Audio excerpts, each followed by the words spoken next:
Tu te dis peut-être, je vais prier plus tard, quand j'aurai plus de temps, quand je serai plus concentré, quand je serai plus pratiquant.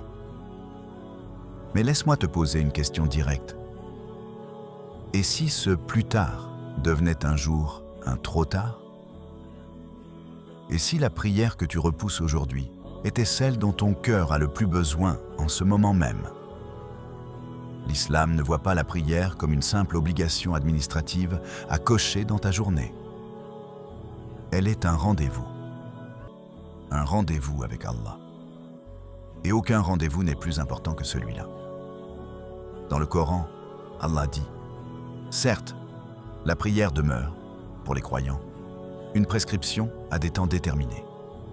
Sourate 4, verset 103. Ce verset est clair. La prière n'est pas une option flexible que l'on place entre deux tâches. Elle structure la journée du croyant. Elle donne un rythme à son existence. Elle transforme le temps en adoration.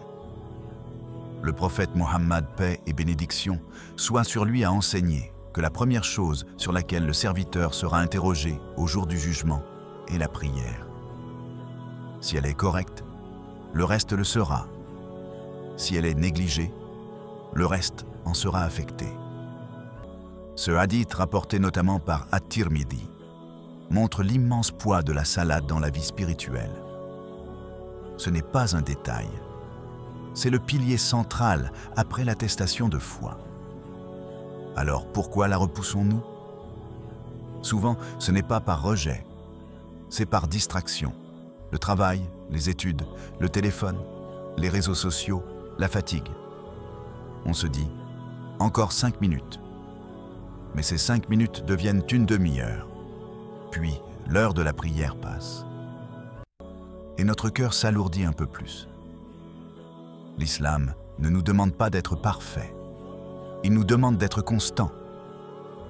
La prière est là pour nous purifier, nous recentrer, nous élever. Allah dit dans le Coran, la prière préserve de la turpitude et du blâmable. Sourate 29, verset 45.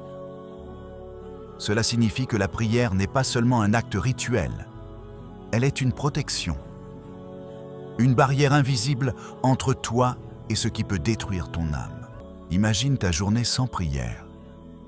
Elle commence dans la précipitation, se poursuit dans le stress et se termine dans la fatigue.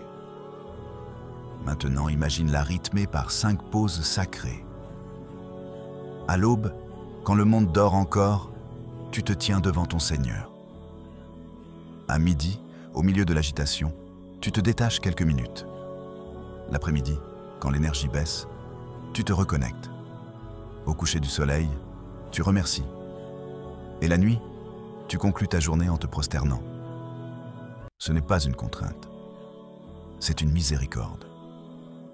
Le prophète Muhammad, paix et bénédiction, soit sur lui comparait les 5 prières quotidiennes à une rivière devant la porte de l'un d'entre vous, dans laquelle il se lave 5 fois par jour. Resterait-il des saletés sur lui? Les compagnons répondirent « Non ». Il dit alors que c'est ainsi qu'Allah efface les péchés par les 5 prières quotidiennes. Cette image est puissante. Chaque prière est une purification. Chaque prosternation est une élévation.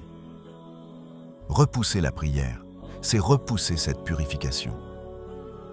C'est choisir de garder la poussière sur son cœur un peu plus longtemps. Mais il y a plus profond encore.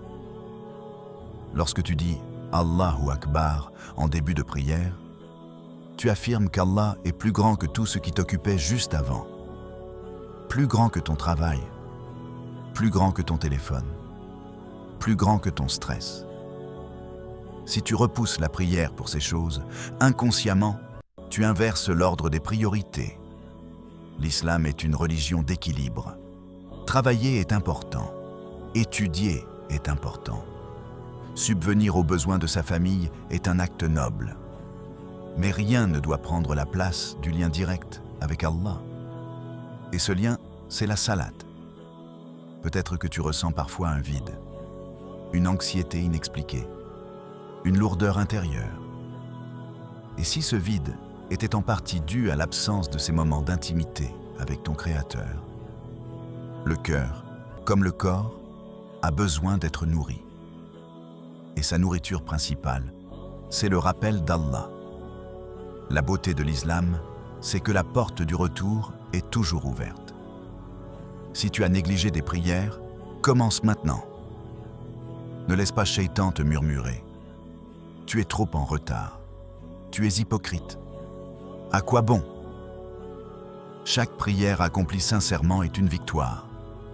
Même si tu luttes, même si tu n'es pas encore régulier, le plus important est de ne pas abandonner. Rappelle-toi que la prière a été prescrite lors de l'ascension nocturne du prophète. Un événement unique et exceptionnel. Cela montre son importance immense. Elle est un cadeau accordé directement sans intermédiaire humain. Un honneur pour la communauté. Aujourd'hui, je veux que tu te poses une question sincère. Qu'est-ce qui t'empêche vraiment de prier à l'heure?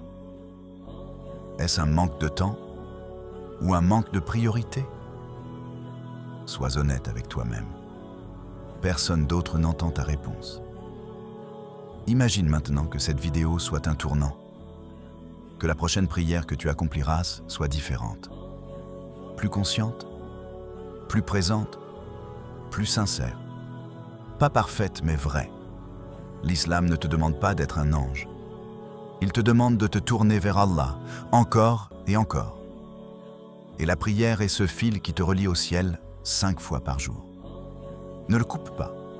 Ne le laisse pas s'effilocher. Si ce message t'a touché, écris en commentaire quelle prière tu vas protéger à partir d'aujourd'hui. Engage-toi publiquement, même par une simple phrase. Aime cette vidéo pour soutenir ce rappel. Et abonne-toi pour recevoir d'autres rappels authentiques basés sur le Coran et la Sunna. Peut-être que ce simple clic sera, pour toi ou pour quelqu'un d'autre, le début d'un retour sincère vers Allah.